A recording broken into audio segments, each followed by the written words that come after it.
Es día de aprender algo más y hacer una buena reflexión para ser mejores en la vida.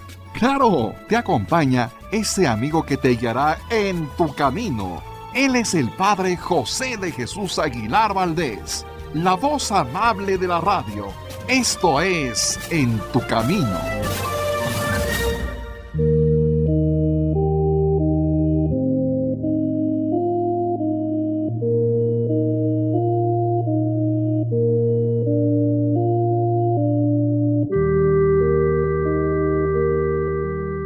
Muchas gracias por sintonizar este programa En tu Camino. Siempre hay la oportunidad de aprender cosas nuevas, pero me llama mucho la atención que tenemos muchas preguntas acerca de Jesucristo. Y es que es curioso que a veces nos llamamos cristianos y resulta que no sabemos ni siquiera quién es Cristo o lo más importante de Cristo. Nos llamamos mexicanos y hay personas que ni siquiera conocen parte de la vida prehispánica de quienes nosotros tenemos de alguna manera parte en nosotros mismos. Le preguntas a un mexicano, háblame de los olmecas, de los toltecas, de los teotihuacanos, de los mexicas, y te dice, ay, pues lo único que es el calendario azteca, y eso además ni siquiera es un calendario, la famosa piedra del sol. Por eso yo quisiera que en este programa fuéramos dando respuestas a algunas de las preguntas que hemos recibido, que son muy sencillas. Y esto lo voy a hacer utilizando el libro que escribí con mucho gusto para ustedes, que se llama Pregúntale al Padre José. ¿Y qué les parece si comenzamos con esta primera pregunta? ¿En qué lugar nació Jesucristo? Jesucristo nació en Belén, ciudad de Judá. Esto es un lugar muy cerca de Jerusalén, al sur de Tierra Santa, y nació en Belén para que se cumplieran las Escrituras y fuera judío, porque había una profecía del profeta Miqueas que decía así: de ti, Belén de Efratá, pequeña entre las aldeas de Judá, de ti saldrá el jefe de Israel, cuyos orígenes se remontan a tiempos pasados, a los días más antiguos. En Belén tenía que nacer Jesucristo, ¿pero por qué? Porque allí había nacido también el rey David, y el Mesías, de acuerdo a las profecías, tendría que nacer en la misma ciudad. Por eso, para que se cumplieran las Escrituras, sus padres, María y José, tuvieron que trasladarse desde Nazaret hasta Belén. Por el censo realizado por el emperador romano César Augusto, tuvieron que hacer esto porque María y José pensaban que su hijo nacería en Nazaret, tenían ahí su casa, tenían la camillita para el bebé, todo listo. Y sin embargo, en aquel tiempo sube al poder en Roma César Augusto. César es asesinado, Julio César, y toma su lugar César Augusto, y para que él tenga control del dinero, pues va a hacer este movimiento. ¿Cuál era la forma que tenía el César para saber cuántos impuestos tenían que entregarle los recaudadores? Pues muy sencillo. Preguntar cuánta gente, cuántos ciudadanos romanos había en su territorio y de acuerdo a eso recibía el dinero. ¿Y cómo podía saber cuántos ciudadanos tenía? Pues haciendo un censo, obligando a todos los hombres a que se inscribieran, a que fueran a sacar su credencial de elector, para que me entiendas, al lugar donde habían nacido. Y por eso es que José, que había nacido en Belén, tuvo que viajar con María hasta aquel lugar y allí nació Jesús. Pero viene la siguiente pregunta, que va ligada a la anterior. Si Jesús nació en Belén, entonces ¿por qué le llamaban Jesús de Nazaret? Y tenemos que decir que aunque Jesús nació en Belén, con excepción del tiempo en que María y José huyeron a Egipto para protegerlo cuando era niño de la matanza que había ordenado el rey Herodes, Jesucristo siempre vivió en Nazaret. Allí fue donde creció, ahí pasó su infancia, su adolescencia, su juventud, y allí aprendió de José, su padre, el oficio de carpintero. Poca gente sabía que Jesús era judío, que había nacido en Belén, y por eso lo consideraban nazareno de la región de Galilea. Por eso le llamaban precisamente Galileo o Nazareno, pero Jesús había nacido en Belén que está en la zona de Judea, y por lo tanto Jesucristo era judío, no galileo. Y esto sucede con frecuencia. Por ejemplo, yo tengo vecinos que han vivido pues cerca de nosotros casi toda la vida. Y sin embargo, cuando te pones a platicar con ellos, te dicen, es que nosotros no nacimos en la Ciudad de México, somos de Veracruz o somos de Puebla, y sin embargo, nuestros papás nos trajeron a vivir desde pequeños, y uno piensa que el vecino siempre ha vivido en la Ciudad de México y por lo tanto es de este lugar, pero no es así. Por eso es que a Jesucristo le llamaban Jesús de Nazaret. La siguiente pregunta sería, si el padre terreno de Jesucristo fue José, ¿por qué a veces le gritaban hijo de David? Bueno, miren, aunque la Biblia muestra a José como padre putativo, esto significa quien hace las veces de padre, en varias ocasiones Jesús recibió el título de hijo de David, como cuando el ciego de Jericó le gritó, Jesús, hijo de David, ten misericordia de mí. También, si ustedes recuerdan, cuando Jesucristo iba entrando a Jerusalén el Domingo de Ramos, la gente lo aclamaba, así dice el texto, y la gente que iba delante y la que iba detrás lo aclamaba diciendo, Hosana al Hijo de David, bendito el que viene en nombre del Señor. Y desde antes de su nacimiento, cuando la Virgen María recibió la noticia de que sería la madre del Salvador, el arcángel Gabriel le dijo a María, vas a concebir y a dar a luz un hijo, y le pondrás por nombre Jesús. Él será grande y será llamado Hijo del Altísimo. El Señor Dios le dará el trono de David, su padre, y reinará sobre la casa de Jacob por los siglos, y su reinado no tendrá fin. Estas aclamaciones que he dicho para ti responden a que según las profecías, el Mesías tenía que ser descendiente del rey David. Así lo había dicho el profeta Jeremías. Fíjate, te leo textualmente. En aquellos días y en aquella hora, yo haré nacer del tronco de David un vástago santo, que es un vástago, una ramita, que ejercerá la justicia y el derecho en la tierra.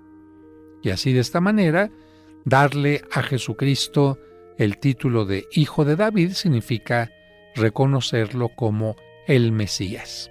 Aquí tenemos otra pregunta más que muchos ya la responden fácilmente, pero bueno, hay gente que siempre está aprendiendo algo nuevo, y la pregunta es, ¿Cristo nació el 25 de diciembre?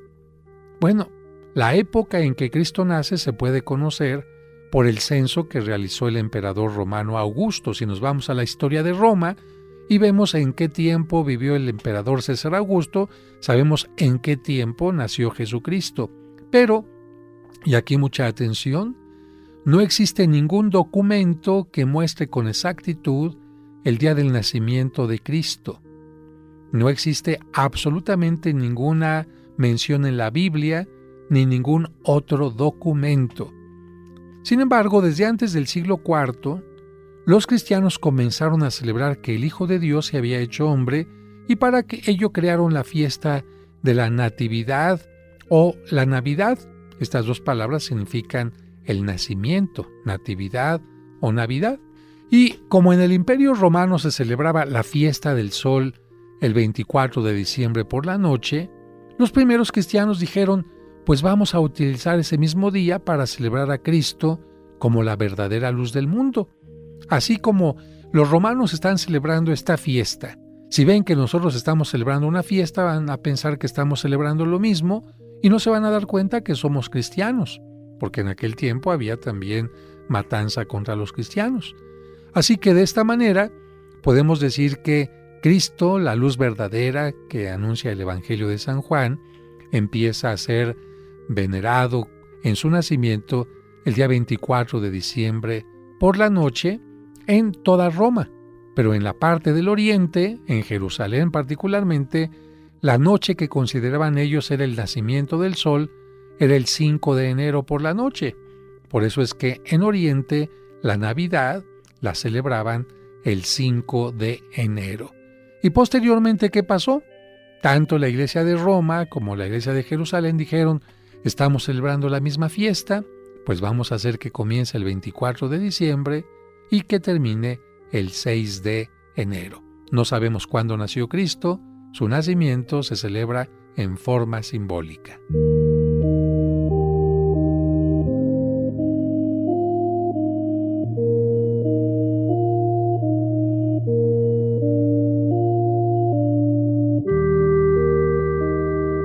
En tu camino, un programa para encontrar la meta. Conoce los lugares más importantes de la Tierra Santa y diferentes santuarios europeos sin salir de casa a través de los videos del Padre José. Al pasar por la pequeña puerta, los peregrinos pueden ver una losa de mármol que protege la piedra original donde estuvo el cuerpo de Cristo. Suscríbete a su canal de YouTube y ahí podrás aprender mucho sobre nuestra religión católica. Hoy quiero presentarles este libro que se llama Los Apócrifos y otros libros prohibidos. Encontrarás cuentos y explicaciones divertidas para los pequeños. ¿En cuántas de ellas caíste? En ninguna, padre. No les hice caso porque no quería caer en el mal. Podrás escuchar completos los cursos de autoestima y tanatología. Una persona que no se ama no podrá tener una fuerte y sana autoestima. Todos los domingos a las 9 de la mañana podremos celebrar juntos la Santa Misa. En el nombre del Padre, y del Hijo, y del Espíritu Santo. Amén. Amén. No esperes más. Busca su canal en YouTube como Padre José de Jesús Aguilar y suscríbete. En tu camino, un programa para encontrar la meta. Al reunirnos en nombre del Señor.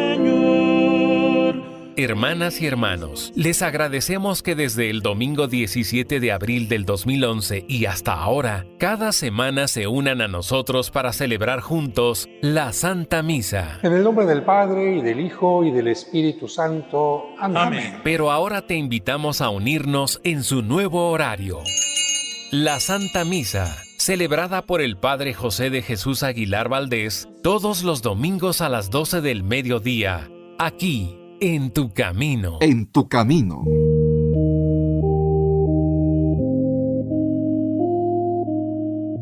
Continuamos con mucho gusto respondiendo a las llamadas, a las preguntas que ustedes nos van haciendo y vamos aprendiendo de ellas y también vamos recordando algunos conocimientos que teníamos un poquito flojitos por ahí. La siguiente pregunta dice: ¿es cierto que el pesebre del niño Jesús se venera en una iglesia? Miren, dentro de la Basílica de Santa María la Mayor en Roma, y concretamente debajo del altar de esta basílica, que es una de las iglesias más hermosas de Roma, hay un gran relicario rematado con una imagen del Niño Dios totalmente dorada. Es un relicario maravilloso. Este relicario tiene grandes cristales que permiten ver en el interior unos fragmentos de madera, bastante simples, deteriorados, que según la tradición fueron los que formaron el pesebre en donde fue colocado Jesucristo después de su nacimiento. Sin embargo, yo tengo que ser totalmente sincero y honesto contigo. No existe una prueba irrefutable que compruebe que esta reliquia sea original. Y sin embargo, la mayoría de los fieles se acerca con devoción a venerarla. Aquí yo lo que te puedo decir es que lo que le da valor a este acto de los fieles es que ellos no están venerando a las tablas, a las maderas en sí, sino lo que están venerando es lo que pudo haber sido el humilde pesebre que sirvió de cuna a Jesucristo, y más que el pesebre están venerando sobre todo el nacimiento mismo de su Redentor. Sería muy difícil que la Virgen María o San José hubieran guardado aquellas tablas del pesebre y las hubieran cargado hasta Egipto y regresado después a Jerusalén o donde estuvieron viviendo temporalmente. Quizás, como te digo, estas tablas lo único que intentan es ayudar a que los fieles se imaginen que Cristo nació en un humilde pesebre y al recordar ese momento tengan un acercamiento a Jesucristo hecho hombre. La siguiente pregunta es una pregunta que hacen muchas personas con cierta curiosidad, y es, ¿qué hizo Jesucristo durante su juventud? ¿Cuántos programas hay de National Geographic, de Discovery Channel, donde hablan de la supuesta juventud oculta de Jesucristo? Muchos dicen incluso que la Iglesia tiene estos libros y los oculta para que la gente no sepa qué hizo Jesús. ¿Qué hizo Jesús? ¿Se fue de reventón? ¿A dónde se fue a estudiar? ¿Se casó con alguna mujer? ¿Cuáles fueron las cosas de rebeldía de Jesucristo? En absoluto. Mira, vamos a responder a esta pregunta. ¿Qué hizo Jesucristo durante su juventud? Jesús vivió y creció con sus padres en un ambiente familiar como todos los demás jóvenes de su tiempo. La Biblia no guardó secretos o cosas prohibidas sobre su vida. Simplemente exaltó su obra salvadora. Es decir, recuerda que a la Biblia no le interesa mostrarnos algunas cosas que no sirven para nuestra salvación, como las siguientes. ¿Cambiaría la forma en que puedes salvarte el saber si Jesucristo tuvo ojos verdes, o ojos azules u ojos cafés? ¿Sería necesario que tú supieras para salvarte qué comía Jesucristo? ¿Si alguna vez se raspó la rodilla? ¿De qué material era la ropa que él utilizaba? ¿Qué tan corto o qué tan largo utilizaba el cabello? No. Esto, como no es importante para nuestra salvación, la Biblia no lo toca. La Biblia solamente nos presenta aquellos momentos donde se cumple la palabra de Dios. Por ejemplo, si el profeta había dicho que tenía que nacer en Belén, nos lo narra. Si el profeta nos dice que tenía que nacer de una virgen, nos lo narra. Si el profeta dice que tenía que haber una estrella en su nacimiento y venir magos de Oriente, nos narra eso. Pero otras cosas que no son importantes, las omite. Y como Jesucristo no hizo ninguna predicación ni ningún milagro antes de los 30 años, la Biblia simplemente se salta del momento en que Jesús se pierde en el templo hasta cuando cumple 30 años. Yo creo que a mucha gente le daría como gusto saber qué hizo Jesucristo en otros momentos de su vida, porque somos medio morbosos.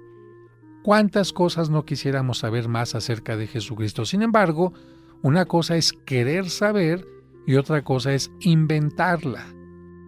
Y yo tengo que decirte que algunas personas en los últimos años, sin ningún fundamento, han inventado que Jesucristo se fue a estudiar a Cachemira o a la India, pero tenemos nosotros un texto muy importante en el Evangelio que contradice totalmente esta afirmación de que Jesucristo se fue a estudiar a otro lado.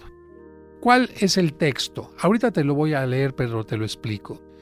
Si Jesucristo hubiera ido a estudiar a otro lado y cuando regresó a Nazaret hubiera comenzado a hablar en la sinagoga, la gente lo que hubiera dicho, Jesús habla también porque se fue a estudiar a Jerusalén o a la India o porque fue discípulo del gran judío Gamaliel, porque estuvo con los esenios en el Mar Muerto. Entendemos que Jesucristo por eso habla de esta manera.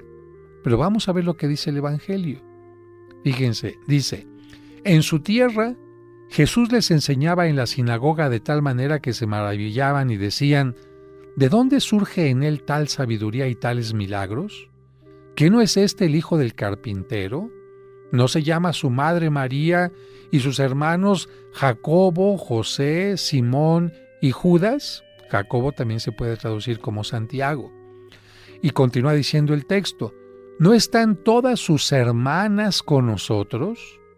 ¿De dónde pues tiene tales cosas? Esto lo dice el Evangelio de San Mateo en el capítulo 13.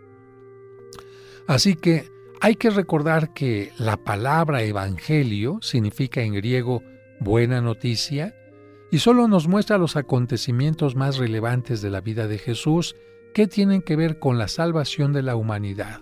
Por lo tanto, recuerda que la Biblia, el Evangelio, omite información que no considera importante para nosotros. Con esto, nosotros comprendemos que Jesús tuvo una juventud ordinaria y que por eso los que vivían cerca de él se admiraban de que predicara tan maravillosamente. Y de este texto que acabo de leer surge otra pregunta. ¿Es cierto que Jesús tuvo más hermanos? Y tenemos que decir lo siguiente. En algunos textos, como el que acabo de leer hace un momento, se hace referencia a los hermanos de Jesús, concretamente a Santiago, José, Simón, Judas Tadeo. Sin embargo, es necesario considerar que en la Biblia, que en el griego particularmente, la palabra hermanos tenía una significación muy amplia en el pueblo judío y en la lengua griega con la que se escribieron los evangelios. Recuerda que el evangelio no fue escrito en español, sino en griego. Y para comprender qué quiere decir, tenemos que entender algo del griego. La palabra griega para hermano es adelphos y para hermana es adelphe. Sin embargo, estas palabras griegas también pueden referirse a parientes cercanos como primos, tíos, tías, sobrinos y sobrinas. Es decir, si en griego yo quiero hablar de mi hermana carnal, digo mi adelphe, pero si quiero hablar de mi tía, también digo mi adelphe. Si quiero hablar de mi sobrina, también digo adelphe. Y precisamente esa es la confusión que hace que algunas personas crean que Jesucristo tuvo hermanos carnales. Tenemos que recordar que además en la Biblia la palabra hermano significa también gente del mismo pueblo. Por ejemplo, cuando San Pablo les habla a sus compatriotas, les dice hermanos. O la palabra hermanos también puede significar gente de la misma fe, como en el caso de San Juan, que utiliza la palabra hermanos. Aquí esta pregunta la tendríamos que complementar con otra. Es que si María tuvo hijos, ya respondiendo a si Jesucristo tuvo hermanos y María tuvo hijos, nos quedaría perfectamente clara la respuesta. Hay que recordar que Jesucristo no tuvo hermanos y lo sabemos también por otro acontecimiento de la Sagrada Escritura. Si Jesucristo hubiera tenido más hermanos, ¿tú no crees que hubieran estado con él en el momento de la crucifixión, acompañando a su madre, a la Virgen María? Yo creo que sí, ¿no? Sin embargo, la Virgen María no tuvo a ningún hijo que la estuviera acompañando, sino solamente a San Juan. Y San Juan no era hijo de la Virgen María. Si la Virgen María hubiera tenido con quién quedarse de hijos, Jesucristo en la cruz no lo hubiera entregado en manos de San Juan y le hubiera dicho, madre, he ahí a tu hijo, hijo, he ahí a tu madre. Lo que está haciendo Jesucristo en ese momento es entregarnos a María a todos como madre y a Juan se la está encargando para que la cuide porque él, ya muerto, no podrá darle la atención que María necesita en esta tierra. Así que queda claro que Jesucristo no tuvo hermanos. ¿A qué edad inició Jesucristo su predicación? A los 30 años. Después de 3 años de ministerio, murió a los 33.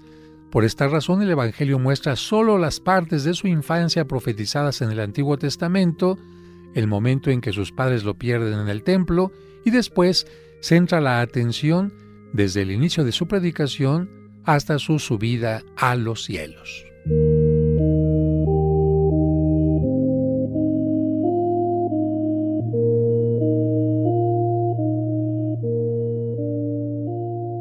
En tu camino, un programa para encontrar la meta. Dios te salve María, Virgen sin mancha.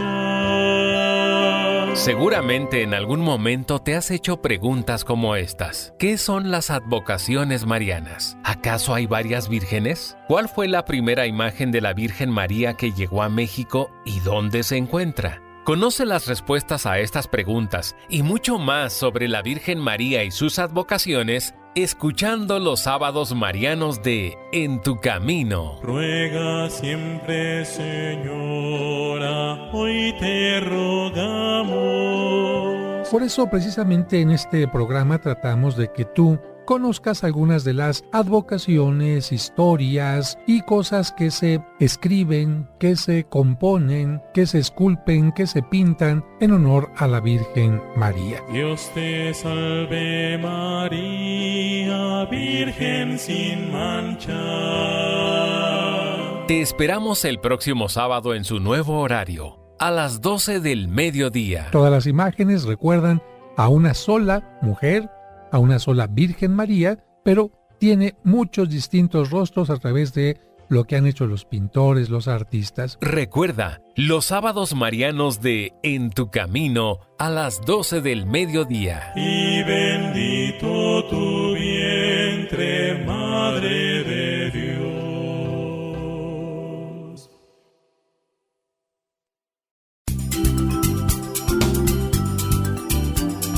Estás escuchando En tu Camino.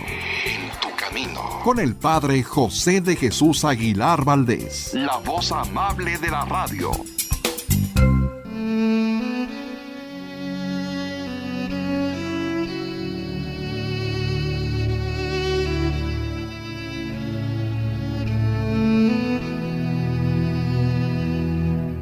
Señor, Dios de misericordia, dígnate extender tus manos para curar a todos los enfermos.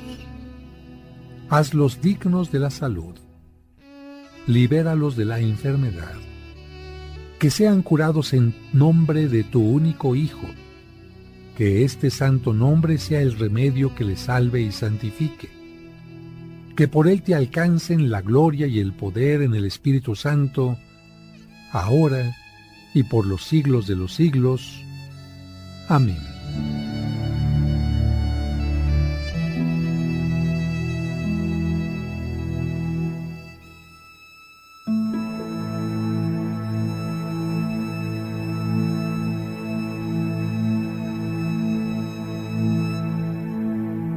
En tu Camino.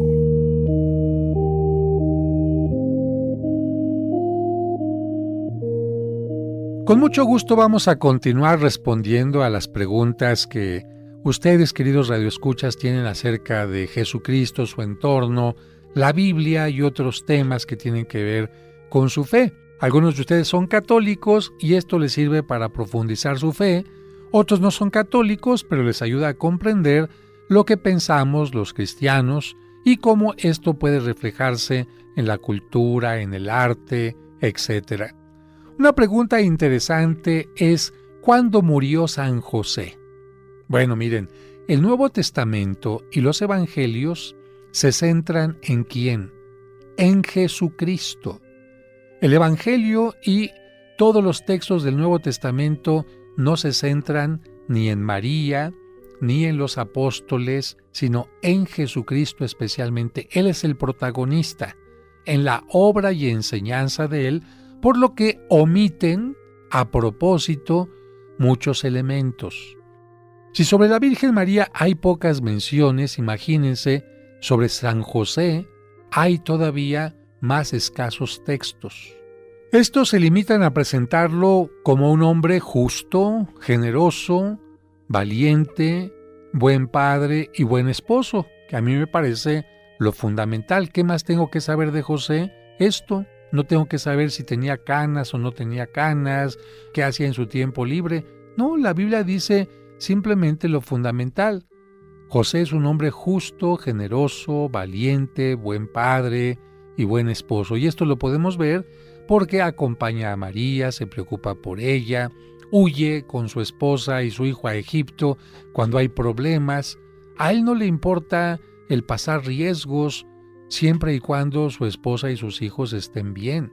Sabemos que es un hombre que sostiene a la Sagrada Familia brindándole alimento todos los días, y esta es una labor que, como en el caso de cualquier padre de familia, siempre se tiene que reconocer y agradecer. Como José no es mencionado mientras Jesús se dedicó a predicar, ni tampoco se menciona que haya estado presente en la crucifixión, se ha llegado a la conclusión de que José murió antes de que Jesús comenzara su predicación y su vida pública. De lo contrario, pues así como se habla en el Evangelio que María y los parientes o hermanos de Jesús estaban con él, se hubiera dicho y su padre lo acompañaba. Así que por esta razón, como conclusión, se menciona que José habrá muerto antes de los 30 años de edad de Jesucristo. Sin embargo, hay evangelios apócrifos y esto significa evangelios que no están en la Biblia. ¿Por qué no están en la Biblia? Porque fueron escritos más allá de 100 años después de que Cristo murió, y estos textos, pues al ser escritos tan tardíamente, pues ya no tienen el mismo valor. Imagínate, hay evangelios apócrifos que se escribieron hasta 600 años después de que Cristo murió.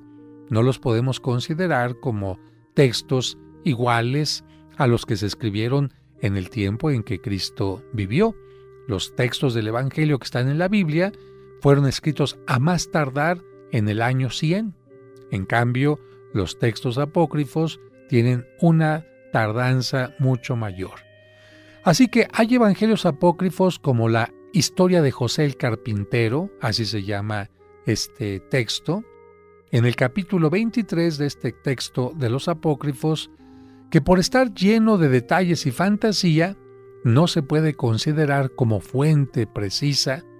Y bueno, también hay muchas representaciones en el arte barroco de la muerte de San José, donde está acompañado por Cristo y la Virgen María, pero recuerda, estos son simplemente elementos inventados por la gente para tratar de imaginar cómo habría muerto José y algunos detalles de su muerte.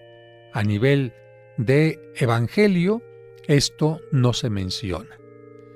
La siguiente pregunta que tenemos es muy fácil para muchos. Yo creo que cuando ustedes la escuchen, muchos van a contestar inmediatamente. Otros, yo pienso que los más jóvenes a lo mejor no la van a contestar tan rápido. Ahí va la pregunta para ti. ¿Cuál fue el primer milagro que hizo Jesús? ¿Cuál fue el primer milagro que hizo Jesús? Aquí, regresando a los evangelios apócrifos, de los cuales ya te he mencionado y que nunca han sido ocultos, nunca han sido escondidos. Tú puedes conseguir, por ejemplo, un libro de los evangelios apócrifos a un precio muy económico en las librerías Porrúa. Estos evangelios apócrifos están publicados desde hace muchísimo tiempo, aún ese que hace unos meses nos decían en la televisión, en programas gringos, que se había encontrado recientemente el evangelio de Judas Iscariote. Ahí está publicado. Que no te engañen diciendo que son temas ocultos, temas que no se había publicado, que los acaban de encontrar. Ahí está un ejemplo claro, se llama así, los Evangelios Apócrifos. Los encuentras en Librería Porrúa, en la colección Sepan Cuántos.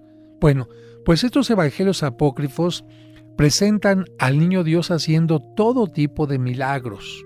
Nos dicen que el niño Jesús hacía palomitas de barro, le soplaba y se iban volando, que Jesucristo tocaba la tabla de la mesa del papá y la tabla de madera nunca se acababa y el papá podía hacer muchos muebles.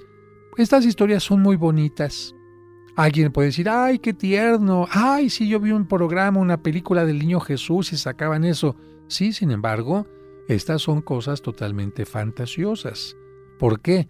Porque los evangelios de la Biblia muestran que Jesucristo realizó siempre sus milagros con una finalidad y con una enseñanza. Jesucristo no realizaba milagros simplemente por capricho, porque se me ocurrió, pues a ver qué pasa, quiero hacer un show. Para nada. Siempre que Jesucristo realiza un milagro en la Biblia es porque tiene una finalidad y una enseñanza.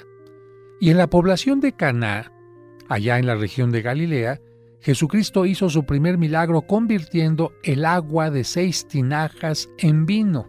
Esto nos lo menciona el capítulo 2 del Evangelio de San Juan. El contexto del milagro fue una boda, por lo que se pueden deducir varios significados. El primero es que Dios bendice el matrimonio. Jesús prepara y anuncia el milagro de la Eucaristía también, en la que convertirá el vino en su sangre. Es decir, si Jesús es capaz de convertir el agua en vino, con esto está manifestando que el Jueves Santo podrá convertir también el vino en su sangre. Y tenemos que decir que la intercesión de María para que su hijo hiciera un milagro fue importantísimo. María se dio cuenta que faltaba el vino para que pudieran hacer la oración de bendición, porque los judíos siempre que van a una boda, toman una copa, la llenan de vino y bendicen a los novios pidiéndole a Dios precisamente que los proteja, que les ayude. Este vino no es como el vino que se toma en el banquete, sino es un vino especial para las bendiciones. Por eso es que María, preocupada porque se ha acabado este vino, ¿por qué? Porque son novios muy queridos, llegó más gente de la que esperaban y hay mucha gente que se va a ir sin poder hacer una oración especial según el ritual judío, y María le dice a Jesús, no tienen vino. Fíjate, María no le dice, haz algo. Es como aquellas mamás que a veces en una forma muy velada nos piden algo sin decirlo, ¿no? Por ejemplo, dicen, ay, mis zapatitos ya están gastados. En lugar de decir, oye, te mochas con unos zapatitos o me compras unos zapatitos, así lo dicen veladamente. María dice, hijo, ¿no tienen vino? Y Jesucristo, por cariño a su mamá especialmente, y para bendecir el matrimonio, decide convertir el agua en vino. Pero no saca el vino de la nada, sino dice, yo voy a hacer lo mío, ustedes hagan su trabajo, llenen las tinajas de agua, y ya que estén llenas, yo la convierto en vino. Con esto nos enseña Jesús también que Él hace milagros, Él pone la parte de Dios, pero el ser humano tiene que poner también su parte, que en muchas ocasiones, además de la fe, es alguna otra acción, como en este caso, el llenar las tinajas de agua. Ese fue el primer milagro de Jesucristo, según la Biblia, y no según los evangelios apócrifos. No te dejes engañar. Y solamente para cerrar esta parte anterior donde mencionábamos que Jesucristo había hecho el primer milagro en Caná y por intercesión de la Virgen María, precisamente porque ella le pidió en una forma muy discreta a Cristo ayuda y Él la tomó en cuenta, por eso nosotros a la Virgen María cuando le hacemos una oración le decimos ruega por nosotros ahora y en la hora de nuestra muerte, porque sabemos que si ella intercede por nosotros, Jesucristo nos dará un trato especial como trato de amigos de su propia mamá. Así que ahí cerramos la pregunta anterior.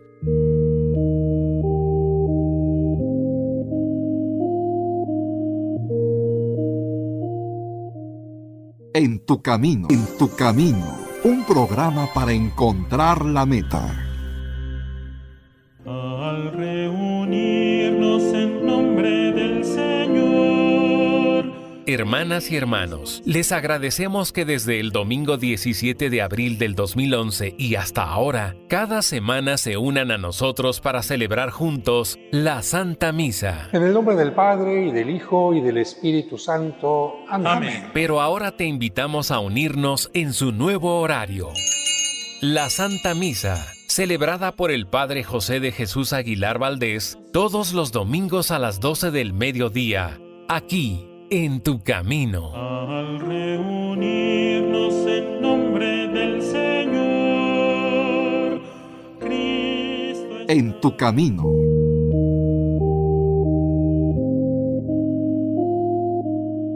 Muchas gracias por continuar con nosotros en este programa donde estamos respondiendo a tus preguntas. Y viene una pregunta que poca gente me había hecho, pero se me hace interesante. Jesucristo no fue una persona que vivió en Jerusalén, en la gran capital donde vivía la gente sabia, importante de su tiempo. Jesucristo vivió en un pueblito, allá en Galilea, en una montaña. Y pues no es lo mismo la educación que recibe una gente que vive en la Ciudad de México, alguien que vive en la Sierra de Oaxaca, por ejemplo, ¿no? Por eso la pregunta me parece interesante y te la hago a ti. ¿Jesucristo sabía escribir? ¿Tú qué opinas? ¿Que sí o que no? Bueno, pues solo hay una mención en la Biblia que permite entender que Jesucristo sí sabía escribir. Una sola mención. No se dice en ninguna otra parte si Jesucristo sabía escribir o no. Y te voy a leer este texto que está en el capítulo 8 de San Juan. Pon mucha atención para que entiendas que el texto ni siquiera quería decirnos que Jesucristo sabía o no escribir, sino nos está hablando de otra cosa más importante. Dice así el texto. Entonces los escribas y los fariseos le trajeron una mujer sorprendida en adulterio. y poniéndola en medio le dijeron: Maestro, esta mujer ha sido sorprendida en adulterio y en la ley nos mandó Moisés apedrear a tales mujeres. ¿Tú pues qué dices? Mas esto lo decían tentándole para poder acusarle. Pero Jesús, inclinado hacia el suelo, escribía en tierra con el dedo. Bueno, recordamos este pasaje donde imagínate qué penosa situación para una mujer ser descubierta en adulterio, pero también qué discriminación, porque uno diría, ¿por qué le llevan a la mujer y al hombre del adulterio, por qué no lo llevan? ¿Por qué a la mujer solamente la juzgan y al hombre no? Por otra parte, imagínate que te descubrieran a ti en adulterio y te llevaran por las calles. Qué vergüenza, qué pena. Pero además lo más delicado, que de acuerdo a la ley judía, a estas mujeres se les llevaba una especie de agujero donde se les lanzaba y todo el mundo les empezaba a lanzar piedras hasta matarlas. Imagínate matar a una persona a pedradas. Bueno, esto supuestamente lo hacían para darle una lección y que ninguna de las jóvenes del pueblo volviera a repetir lo mismo. Es algo tremendo. Pero Jesucristo en aquella ocasión, recordamos la respuesta. Él dice: yo no voy a decirle a la mujer que lo que hizo está bien.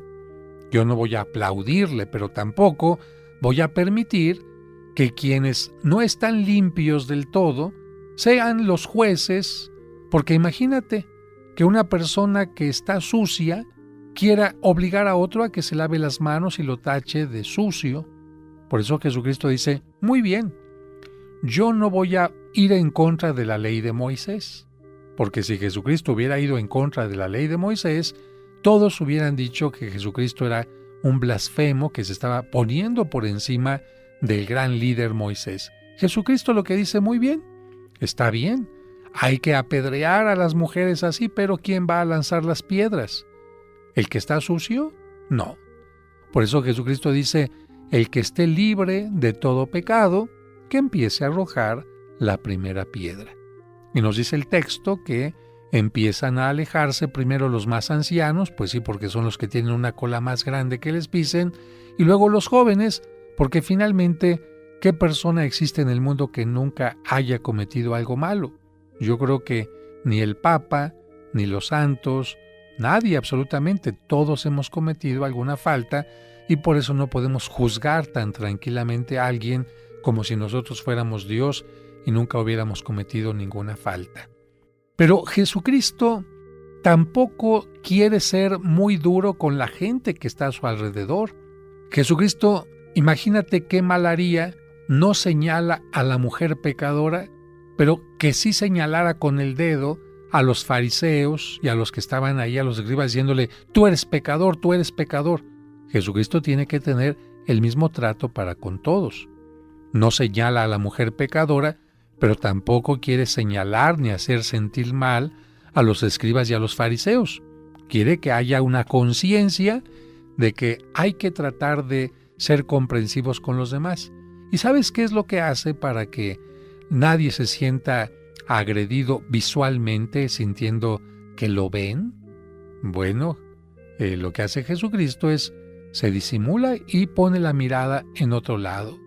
Por ejemplo, a mí me ha tocado alguna vez ser maestro, o bueno, muchos años de mi vida, más de 30 años ser maestro en la universidad, en la Escuela de Arte Sacro, en el Tecnológico de Monterrey, en la Universidad La Salle, en muchos lados, y de repente cuando veo que hay algunos alumnos que no han hecho la tarea o que han hecho alguna cosa negativa, yo cuando digo, bueno, hay algunos alumnos que tienen este problema, yo no volteo a verlos.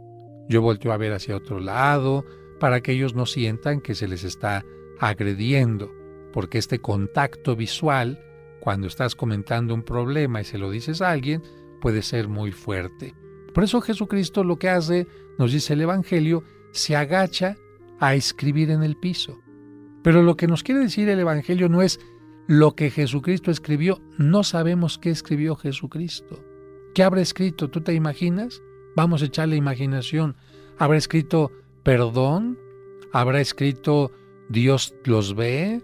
¿Habrá escrito no sé, alguna parte de la Sagrada Escritura, no lo sabemos. Sabemos que escribió, pero ya te he dicho, para disimular, porque viendo hacia el suelo, esto le impedía ver a la mujer tirada ahí, a un lado, llena de vergüenza, y le impedía también ver a todos los que estaban acusando. De esta manera Jesucristo muestra una gentileza especial para las personas que estaban cerca de él. La siguiente pregunta, a lo mejor también la puedes contestar fácilmente si has leído un poquito acerca de Jesucristo. Ahí va la pregunta. ¿Qué idioma o lengua hablaba Jesucristo? ¿Qué idioma o lengua hablaba Jesucristo? Para responder a esta pregunta, tenemos que recordar que durante la vida terrena de Jesús se hablaban en su entorno varias lenguas o idiomas. La lengua del pueblo judío en general era el hebreo, pero ciertas poblaciones como los pueblitos, como Nazaret, donde vivía Jesucristo, utilizaban también el arameo. Sin embargo, la población había sido conquistada sucesivamente por dos grupos que influyeron notablemente en la escritura y la forma de hablar de determinados grupos. ¿Quiénes habían conquistado antes a esta tierra donde vivía Jesucristo? Primero, los griegos. Los griegos lograron poner su lengua como la lengua de la gente de conocimiento, la lengua culta, la gente muy nice, ¿no? Así que la gente en tiempos de Jesucristo, que era culta, hablaba el griego. Y por otra parte, ¿quién más había invadido a los judíos? Pues los romanos. ¿Y los romanos qué idioma hablaban? El latín. Y el latín era una lengua para todo el pueblo. Por eso al latín se le llamaba el lenguaje del vulgo, que es vulgo, pueblo, el lenguaje vulgar, el lenguaje popular. Por estas razones podemos concluir que Jesucristo hablaba el arameo en el ambiente familiar, es decir, con María, con José, con sus colegas de Galilea, hablaba arameo. Entendía y hablaba el hebreo, especialmente porque estaba escrito en el hebreo todo el Antiguo Testamento. Cuando iba a la sinagoga tenía que leer y hablar el arameo perfectamente. También sabemos que llegaba a pronunciar algunas palabras en griego. Muchas palabras son utilizadas en griego por Jesucristo porque los griegos los habían invadido, y también entendía los mensajes del Imperio Romano en latín. Por esa razón el Antiguo Testamento se tradujo del hebreo al griego y el Nuevo Testamento se escribió en griego. Posteriormente toda la Biblia se tradujo al latín y los cristianos utilizan muchas veces sin darse cuenta palabras de origen hebreo, griego y latín. Hebreo, aleluya; griego, por ejemplo, bautismo, que significa baño; Eucaristía, que significa acción de gracias; o en latín, también nosotros tenemos palabras en latín como misa, que significa despedida, o domingo, que significa día del Señor.